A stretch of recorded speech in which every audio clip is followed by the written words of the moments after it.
Kako je biti reven, ko nekdo ima prvo vse in kar naenkrat je reven brez nič? Kakšen je ta občutek? Moram reči, da takrat v mojih letih, ko še ni samo 20 let, se mi niti ni zdel tako grozen. Pa sem k enemu stricu šel, pa k drugemu stricu, pa tako, da sem kakšno žemeljico dobil, pa tak. Pa vse sorte mi je na pamet padlo, da sem nekaj kaj zaslužil. Stare gume, preluknjene sem dal za vulkanizirati, ker nisem imel denarja, da bi jih plačal. In pa sem pa gume prodal. Vse opisujem v svoji knjigi, kako.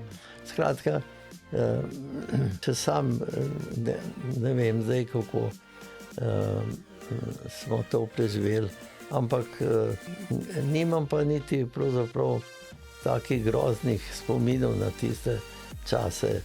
In smatram, da te to kot mladega človeka ohrabri, da te oklesti, da je to pozitivno v bistvu na koncu. Da začneš razmišljati o tem, kako preživeti. Aktivno, da začneš aktivno razmišljati, kako preživeti.